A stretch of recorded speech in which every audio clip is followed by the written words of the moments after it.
আমরা যে কোনো কাজ করার সময় চারটে লোকে কি বলবে, বাকি সবাই কি বলবে, সমাজ কি বলবে, এই ভয়ে কোনো কাজ শুরুই করতে পারি না। কিন্তু এই ভয়টা যে কাটিয়ে নেবে সে সাকসেসের 90% কাছে চলে গেছে, কারণ তার জীবনে ভয় নেই বাকি লোকে কি বলবে।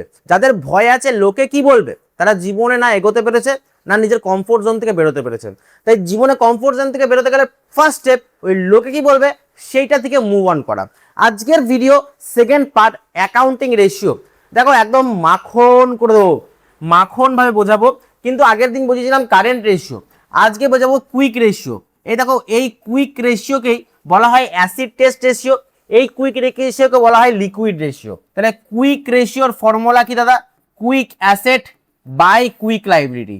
দাদা কুইক লাইবিলিটি কুইক অ্যাসেট মানে কি জিনিস, এগুলো হাতি না ঘোড়া?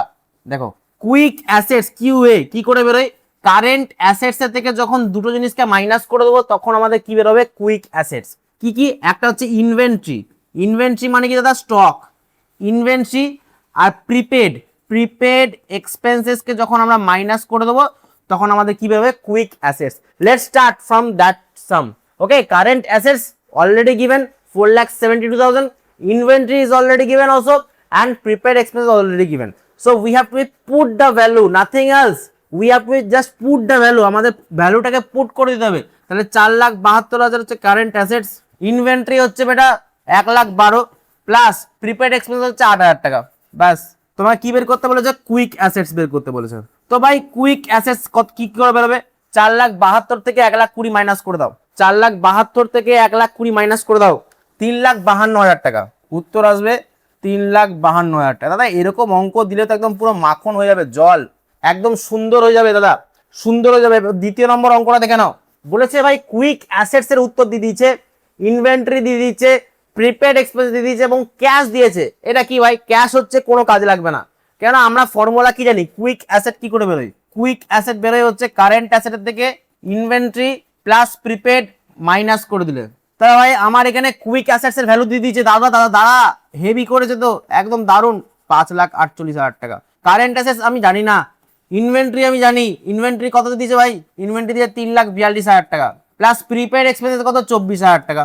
চলো এবারে ভ্যালুগুলো পুট করে দাও। সিএ মাইনাস কত, যে দুটোকে প্লাস করে 3,66,000 টাকা, 3,66,000 ইকুয়ালস টু 5,48,000, মানে এটা ইকুয়েশন সাজিয়ে গেলাম, ইকুয়েশনে সাজিয়ে দিলাম।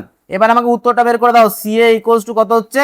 5,48,000 টাকা প্লাস 3,66,000, 5,48,000 প্লাস 3,66,000, 9,14,000। হ্যাঁ অপশন মিলে গেছে দাদা, 9,14,000 অপশন মিলে গেছে।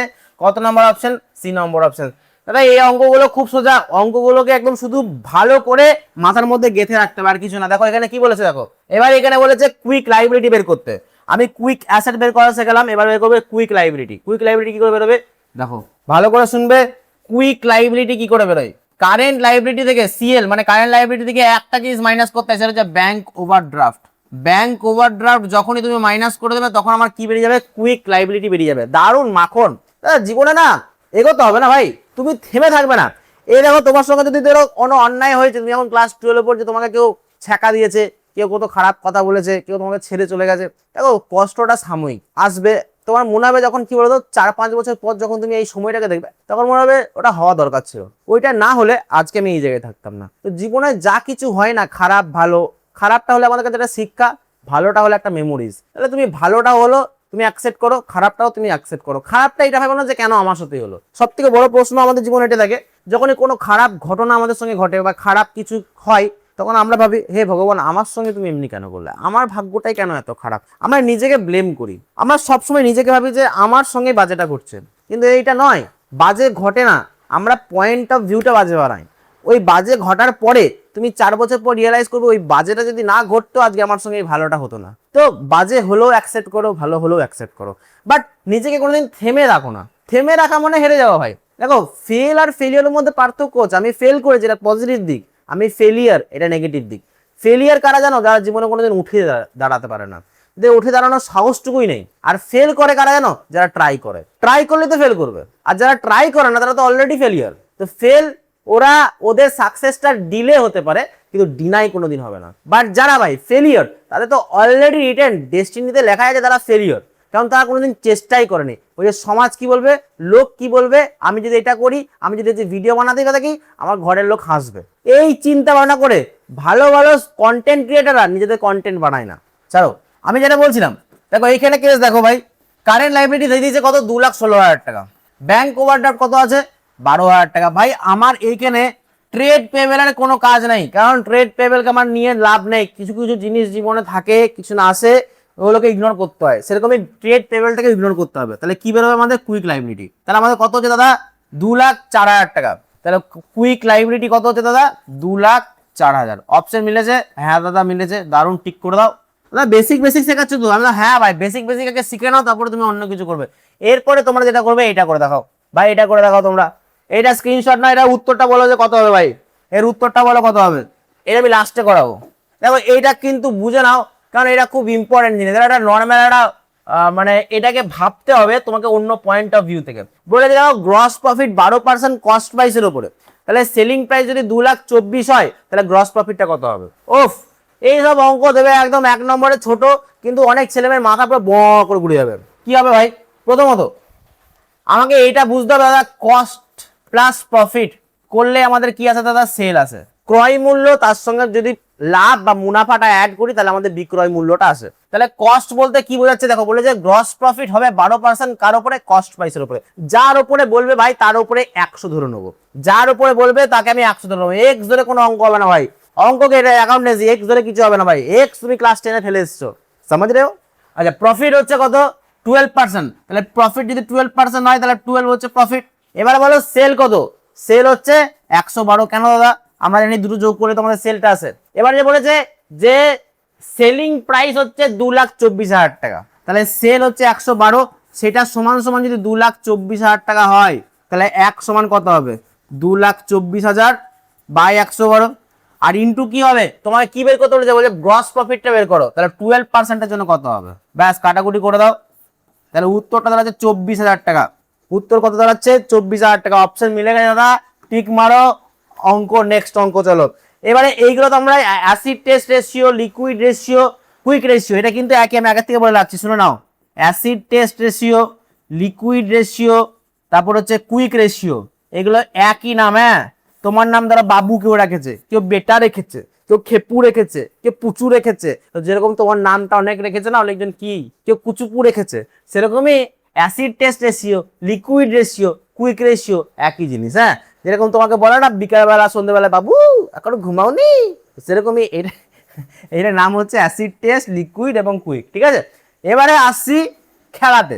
খেলা কি দাদা, এগুলো সব ছিল লিকুইড রেশিওর মধ্যে পড়ছে। লিকুইড রেশিওর মধ্যে দুটো জিনিস পড়ছে, আমি তোমাদেরকে আগের দিনই বললাম। লিকুইডিটি রেশিওর মধ্যে দুটো জিনিস পড়ে, একটা হচ্ছে কারেন্ট রেশিও, কারেন্ট রেশিও 1 নম্বর পয়েন্ট, আর 2 নম্বর পয়েন্ট হচ্ছে লিকুইড রেশিও। দুটো পয়েন্ট ভালো করে মনে রাখবে, লিকুইড রেশিও যা, কুইক রেশিও তাই। এবারে গল্প আসবো আমরা সলভেন্সি রেশিওতে। এবার চলো গল্পটা আসি। এবারে সলভেন্সি রেশিও, সলভেন্সি কথাটার অর্থ কি, সলভেন্সি কথাটার অর্থ হলো যে আমার লং টার্ম লাইবিলিটি গুলোকে পেমেন্ট করতে সাহায্য করে, যে আমার লং টার্ম লাইবিলিটি। সলভেন্সি বলেছে যে আমার লং টার্মের স্বপ্নগুলোকে পূরণ করে, সে হচ্ছে সলভেন্সি। যে কোনো ইনভেস্টার যখন টাকা ইনভেস্ট করে, সে দেখে যে আমাকে কোম্পানিটা কি লং টার্মে টাকা দিতে পারবে, কি পয়েন্ট অফ ভিউ থেকে লং টার্মে দিতে পারবে, ওই লং টার্মকে বলা হচ্ছে সলভেন্সি। সলভেন্সির মধ্যে অনেক কিছু পার্ট থাকে, তো আমি প্রথম যেটা শেখাবো সেটা হচ্ছে ডেপ্ট ইকুইটি রেশিও। কি ইকুইটি রেশিও দাদা, ডেপ্ট ইকুইটি রেশিও। তাহলে সলভেন্সির মধ্যে প্রথম যে পার্টটা শিখবো আমরা, সেটা হচ্ছে কি দাদা, ডেপ্ট ইকুইটি রেশিও। এই ডেপ্ট ইকুইটি রেশিওর ফর্মুলাটা কি, এর ফর্মুলা হচ্ছে long term ডেপ্ট by shareholders fund, long term ডেপ্ট by shareholders fund.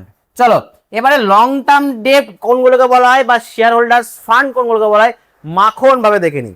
প্রথমত দেখো, হাত পাত গুটিয়ে নাও, লং টার্ম ডেপ্ট কোনগুলোকে বলা হয়, যেগুলোকে long term loan, long term provision, long term borrowing, এগুলোকে বলা হয় লং টার্ম ডেপ্ট। এবারে বলা হচ্ছে শেয়ার হোল্ডার্স ফান্ড, এটা কি দাদা জিনিস, এটা তো মাখন জিনিস দাদা।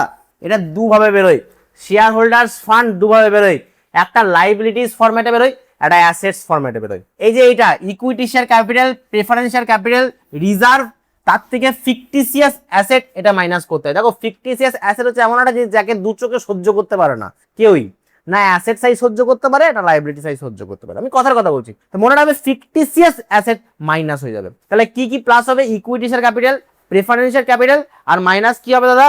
মাইনাস হবে কোনটা? না ফিকটিসিয়াস অ্যাসেট। দেখো এটা ফর্মুলা কি আছে? Long term debt by shareholders fund. Long term debt কোনটাকে বলবো দাদা? ডিবেঞ্চারটাকে। এইটা হচ্ছে লং টার্ম লোন, এই লোনটা 2,40,000, তাহলে লং টার্ম ডেট হচ্ছে 2,40,000। এবং শেয়ার হোল্ডার্স ফান্ড, এই শেয়ার হোল্ডার্স ফান্ডটা কি করে বেরোলো? রিজার্ভ ক্যাপিটাল আর share capital, reserve and surplus plus share capital, এই দুটোকে যোগ করলাম, যোগ করে বেরোচ্ছে 6,20,000। এর থেকে একটা জিনিস মাইনাস করতে হয়, সেটা কি বলতো? ফিকটিসিয়াস অ্যাসেট। এই দেখো, এই share capital plus reserve and surplus minus করতে হয় ফিকটিসিয়াস অ্যাসেট। মাইনাস করে দিলাম, অ্যান্সার বেরোলো 6,00,000। তাহলে 2,40,000 বাই 6,00,000 করলে 0.40 বা 0.4:1। 1 কেন? নিচে কিছু নেই মানে 1। তাহলে উত্তরটা কত দাঁড়ালো? 0.4:1। এটা হচ্ছে আনসার। বোঝা গেল? আমরা শেয়ার হোল্ডার্স ফান্ড কি করলাম? ক্যাপিটাল আর রিজার্ভকে প্লাস করলাম, ফিকটিসিয়াস অ্যাসেটকে মাইনাস করে দিলাম। তাহলে 6,00,000 বেরিয়ে গেল, আর উপরে 2,40,000 কোনটা? না কারেন্ট লাইবিলিটি, এই ডিবেঞ্চারটা, এই যে 12% ডিবেঞ্চারটা হচ্ছে লং টার্ম ডেট। এবার দেখি না আরেকটা অঙ্ক কেমন করে করতে পারো কি পারো না, এরকম ধরনের একটা অঙ্ক দেখে নাও। এই দেখো, চলো এটা করতে হবে আমাদেরকে। দেখো এখানে শেয়ার ক্যাপিটাল দিয়েছে, সিকিউরিটি প্রিমিয়াম দিয়েছে, কারেন্ট লাইবিলিটি দিয়েছে, প্রফিট আর লস দিয়েছে, ঠিক আছে। এবারে আমাদেরকে বুঝতে হবে যে এখানে আমরা কি করে বের করবো। চলো আগে আমরা ফর্মুলা কি জানি, প্রথমে ফর্মুলাটা লিখে দাও। লং টার্ম ডেটের ফর্মুলা কি আছে? লং টার্ম ডেপ্টের ফর্মুলা কি আছে? লং টার্ম ডেপ্টের কি ফর্মুলা আছে? দেখো তোমাকে যদি এরকম একটা প্রপাইটারি রেশিও বের করতে বলে, তাহলে প্রপাইটারি রেশিওর ফর্মুলাটা কি? দেখো এই ফর্মুলাটা হচ্ছে shareholders fund, shareholder fund by total asset. যদি দুটোকে ডিভাইড করে দাও তাহলে আমার কি বেরোবে দাদা? এই দুটোকে যদি ডিভাইড করে দাও তাহলে প্রপাইটারি রেশিও বেরোবে। এবারে শেয়ার হোল্ডার্স ফান্ড কোনগুলোকে বোঝাচ্ছে দেখো, একটা হচ্ছে equity share capital, preference share capital, reserve fund. এই তিনটাকে যদি আমরা যোগ করি, খুব সুন্দর করে তিনটাকে যোগ করলে আমাদের কি বেরোবে দাদা? এই তিনটাকে যোগ করলে আমার বেরোবে শেয়ার হোল্ডার্স ফান্ড। এরপরে এর থেকে কোনটা মাইনাস করবো? ফিকটিসিয়াস অ্যাসেটটাকে যদি মাইনাস করি তাহলে টোটাল শেয়ার হোল্ডার্স ফান্ড বেরিয়ে যাবে। দেখো কেমন করে বলছি, শেয়ার হোল্ডার্স ফান্ড কত বেরোবে দেখে নাও। 5,00,000 equity share capital, 2,00,000 preferential capital, 1,20,000 হচ্ছে রিজার্ভ ফান্ড, মাইনাস করতে হবে কোনটা? ফিকটিসিয়াস অ্যাসেট। কত আছে? 20,000 টাকা করে দিলাম। এবার আসবে টোটাল অ্যাসেট। টোটাল অ্যাসেট কোনটাকে বলবো? এই 10,20,000, 10,20,000 হচ্ছে টোটাল অ্যাসেট। এর মধ্যে থেকে ভাই একটা জিনিস দেখো, ফিকটিসিয়াস অ্যাসেট সব জায়গা থেকে মাইনাস হবে, একে কেউ সহ্য করতে পারে না, তো ফিকটিসিয়াস মাইনাস করে দিলাম। এবারে কত প্লাস করে? 5,00,000, 2,00,000 আর 1,00,000। তাহলে হচ্ছে উপরে হচ্ছে 7,00,000, 7,00,000, 8,00,000, সরি 8,00,000, 8,00,000 উপরে, আর নিচে কত হচ্ছে? 10,00,000। তাহলে 8,00,000 বাই 10,00,000 করে দাও, উত্তর বেরিয়ে যাবে 8,00,000 বাই 10,00,000, তাহলে 0.80। তাহলে উত্তরটা কত আছে দাদা? 0.80, 0.80:1। ব্যাস, এই অ্যান্সার বেরিয়ে গেল। দারুণ করে একদম মাখন ভাবে উত্তর বেরিয়ে গেল। এরপরে আমরা দেখো কোন অঙ্কগুলো করব। এইখানে দেখো ইন্টারেস্ট কভারেজ রেশিও, এটা খুব ইম্পর্টেন্ট কিন্তু। Interest coverage ratio most important. এটা ফর্মুলা কিন্তু সবসময় দেয় বা ফুল ফর্ম সবসময় দেয়। ইন্টারেস্ট কভারেজ রেশিও এটা দিতে পারে ইবিটি, ফুল ফর্ম কি? তাহলে লিখে নাও, earning before tax. Earning before tax. EAT এটা ফুল ফর্ম কি? Earning after tax. একটা বিফোর ট্যাক্স, একটা আফটার ট্যাক্স। এবার আসছে আমাদের কি? Interest coverage ratio. এটার ফর্মুলা কি দাদা? ইন্টারেস্ট কভারেজ রেশিও ফর্মুলা কি? ইন্টারেস্ট কভারেজ রেশিও, এটা সব থেকে ইম্পর্টেন্ট। এটা এমসিকিউতে একটা কোশ্চেন এই ধরনের আসবে। ইবিট কি বললাম ভাই? EBIT, EBIT, EBIT by fixed interest.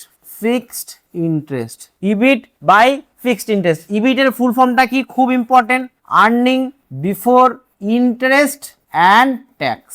Earning before interest and tax, EBIT এর ফুল ফর্ম, এটা কিন্তু খুব important, divided by fixed interest. এবার দেখো নেট প্রফিট কত দিয়েছে? নেট প্রফিট দিয়েছে 2,16,000 টাকা। তার মধ্যে দিয়ে ডিবেঞ্চার কত আছে দাদা? ডিবেঞ্চার আছে 7,50,000 এবং 12% ডিবেঞ্চার। প্রিলিমিনারি এক্সপেন্স হচ্ছে 15%, ট্যাক্স রেট হচ্ছে 40%। এবারে বলো নেট বেরোয়, গ্রস যদি আমরা এরকম ধরো, গ্রস যদি আমরা 100 ধরি, তারপরে ট্যাক্স নিশ্চয়ই কেটেছে 40, লেখা আছে 40% ট্যাক্স। তারপরে 60 হচ্ছে নিশ্চয়ই নেটটা। নেট কত? 60। 60% সমান আমি বলতে পারি 2,16,000 টাকা।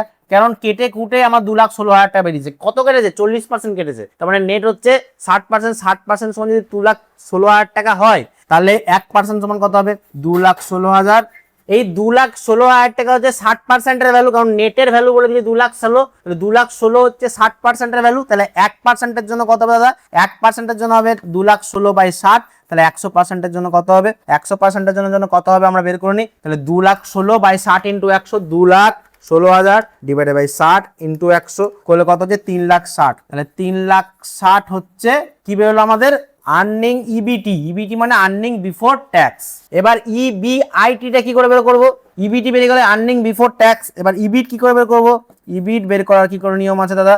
ইবিট বের করার নিয়ম হচ্ছে ইবিটি তার থেকে আরেকটা জিনিস মাইনাস করবো কি দাদা? ইন্টারেস্টটা মাইনাস করে দিলে আমাদের কি বেরোবে? ইবিআইটি, ইবিট বেরিয়ে যাবে। তাহলে ইবিটি বেরিয়েছিল আমাদের 3,60,000। এবার ইন্টারেস্ট বলো কত হবে? তুমি জানো না দাদা, বলছি ইন্টারেস্ট কি জিনিস আমার দাদা। দেখো ইন্টারেস্ট হচ্ছে 12% ডিবেঞ্চার, তাহলে এটা তো ইন্টারেস্ট, সুদ দিতে হচ্ছে লোককে। 7,50,000 টাকা তুমি লোন নিয়ে রেখেছিলে, 12% তোমাকে সুদ দিতে হবে। 7,50,000 12% করলে কত হয়? 7,50,000 যদি 12% করো তাহলে হচ্ছে 90,000 টাকা। এই 90,000 টাকা কি আমাদের ইন্টারেস্ট? তো ইন্টারেস্ট লোককে দিতে হবে, তো ইন্টারেস্টটাকে মাইনাস করে দেবো। ইন্টারেস্ট কত হচ্ছে দাদা? 90,000 টাকা। সরি, ওটা প্লাস করবো, প্লাস ইন্টারেস্ট প্লাস হবে, আর্নিং বিফোর না। তাহলে ইন্টারেস্ট কত আছে দাদা? 90,000 টাকা। ওটা প্লাস করে তাহলে আমার টোটাল গ্রসটা বেরিয়ে যাবে 3,60,000 প্লাস 90। তাহলে আমার গ্রস বেরোবে 3,60,000 প্লাস 90, তাহলে হচ্ছে 4,50,000। 4,50,000 কি বেরোলো তাহলে? এটা ইবিট। দেখো ইবিআইটি, তাই তো। এবার ইবিটি আমার বেরিয়ে গেছিল, তাহলে আর একটা আই যোগ করে দিলে আমার ইবিআইটি বেরিয়ে যাবে। আইটাকে যোগ করলাম কি? ইন্টারেস্টটা। কার ইন্টারেস্ট? ডিবেঞ্চারের ইন্টারেস্টটা। প্লাস করলাম 4,50,000 বেরিয়ে গেল। এবারে ফর্মুলাটা পুট করবো শুধু, আর কিছু না। তাহলে ইবিআইটি কত বেরোলো? ইবিট কত বেরোলো? 4,50,000। তাহলে 4,50,000 বেরোলো ইবিট, ওপরের ভ্যালুটা।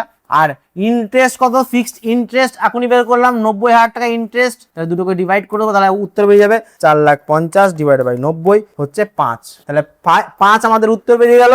এবং সেই 5টা আমাদের কিসে বেরোবে দাদা? ইন্টারেস্ট কভারেজ রেশিওর অ্যান্সার কিসে বেরোয়? টাইমসে। আশা করি বুঝতে পারলে। সলভেন্সি রেশিও এইগুলোর মধ্যে থেকে দেবে প্রপার্টারি রেশিও, নয় ডেপ্ট রেশিও, নাহলে টোটাল অ্যাসেট টু ডেপ্ট রেশিও। একই জিনিস, একটু ফর্মুলাটা দেখে নেবে। দেখো টোটাল অ্যাসেট টু ডেপ্ট রেশিও ফর্মুলাটা আমি লিখে দিচ্ছি তোমাদেরকে, তোমরা একটা অঙ্ক ট্রাই করবে ঘরে। টোটাল অ্যাসেট ডেপ্ট রেশিও ফর্মুলা কি যদি বলে তোমাকে? টোটাল অ্যাসেট টু ডেপ্ট রেশিও, টোটাল অ্যাসেট টু ডেপ্ট রেশিও ফর্মুলাটা কি হবে দাদা? মাখন করে বুঝে নাও, total asset by long term ডেপ্ট, total asset by long term, এটা হচ্ছে ফর্মুলা। তাহলে সলভেন্সি মোটামুটি তোমাদের ক্লিয়ার হয়ে গেল। যদি কোনো ডাউট থাকে তাহলে আমাকে বলবে অবশ্যই, যে কোনখানটা ডাউট হলো আমি আবার ভিডিও বানাবো।